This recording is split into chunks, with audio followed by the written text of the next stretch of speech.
الحمد للہ رب العالمین والصلاة والسلام علی سید الانبیاء والمرسلین وعلی آلہ وصحبہ اجمعین، اما بعد فاعوذ باللہ من الشیطان الرجیم، بسم اللہ الرحمن الرحیم۔ پڑھیے الصلاۃ والسلام علیک یا رسول اللہ وعلی آلک واصحابک یا حبیب اللہ صلی اللہ تعالی علیہ وآلہ وسلم۔ سورہ لقمان ورس نمبر 28۔ اعوذ باللہ من الشیطان الرجیم، ما خلقكم ولا بعثكم إلا كنفس واحدة إن الله سميع بصير۔ تم سب کا پیدا کرنا اور قیامت میں اٹھانا ایسا ہی ہے جیسا ایک جان کا، بے شک اللہ سننے والا دیکھنے والا ہے۔ اس آیت سے پہلی آیات میں اللہ تعالیٰ نے اپنی قدرت اور علم کے کمال کو بیان فرمایا، اور اب یہاں سے قیامت کے دن دوبارہ زندہ کیے جانے سے متعلق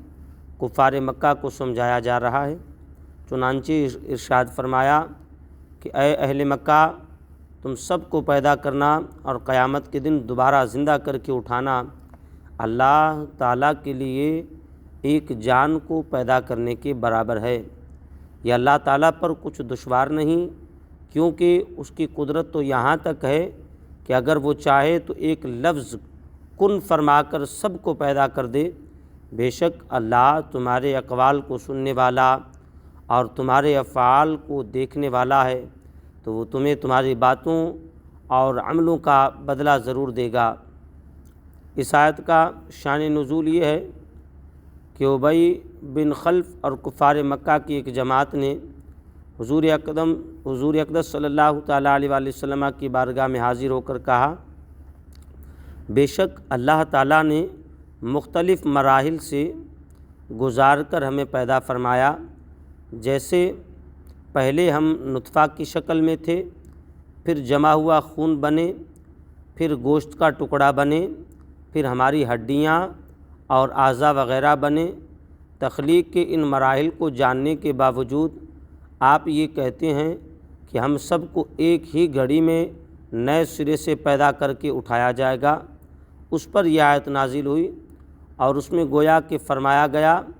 یہاں بہت آہستگی سے پیدا فرمانا دوسری حکمتوں سے ہے، نہ کہ رب تعالیٰ کی مجبوری کی بنا پر، اور وہاں ایک دم پیدا فرمانے میں اپنی قدرت کاملہ کا اظہار ہوگا، لہٰذا غائب کو حاضر پر قیاس نہ کرو۔ الم تر ان اللہ یولج اللیل فی النہار ویولج النہار فی اللیل وسخر الشمس والقمر کل یجری لأجل مسمی الی اجل مسمی وان اللہ بما تعملون خبیر۔ ذلك بأن الله هو الحق وأن ما يدعون من دونه الباطل وأن الله هو العلي الكبير۔ اے سننے والے، کیا تو نے نہ دیکھا کہ اللہ رات کو دن میں داخل کر دیتا ہے اور دن کو رات میں داخل کر دیتا ہے،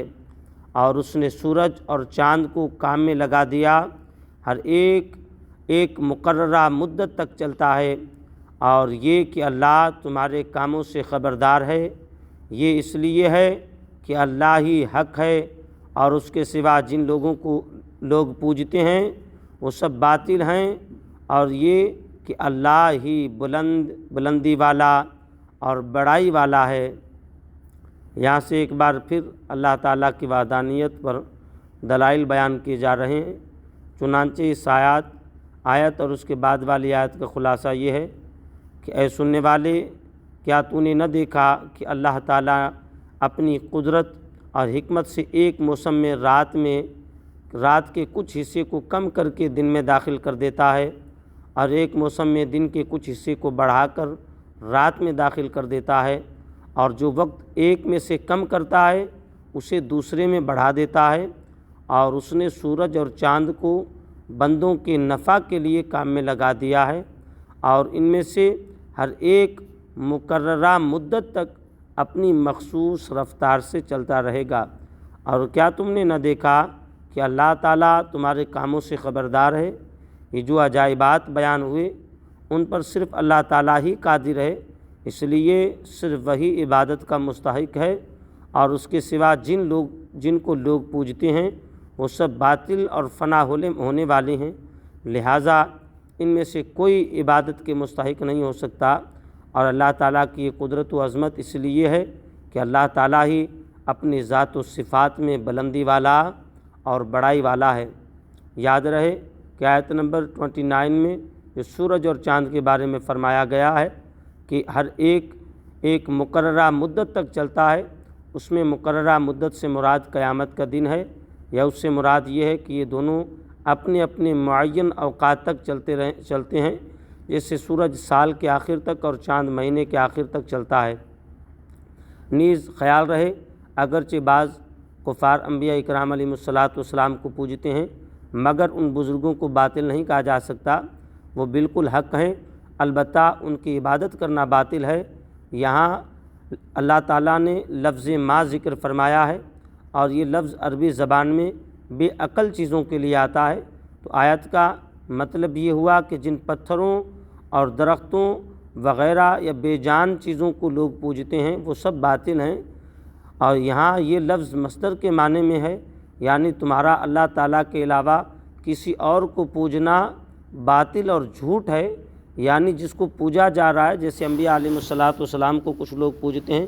تو معاذ اللہ وہ انبیاء علیہم الصلاۃ باطل نہ ہوئے،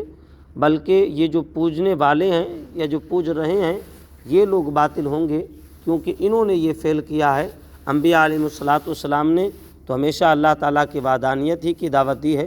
انبیاء علیہم الصلاۃ معاذ اللہ باطل نہ ہوں گے۔ اللہ تبارک و تعالیٰ ہمیں صرف اپنی عبادت کرنے کی توفیق نصیب فرمائے، اور اپنی وحدانیت پر اللہ تبارک و تعالیٰ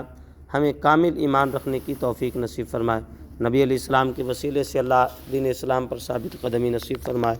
آمین بجاہ النبی الامین صلی اللہ تعالیٰ علیہ وآلہ وسلم۔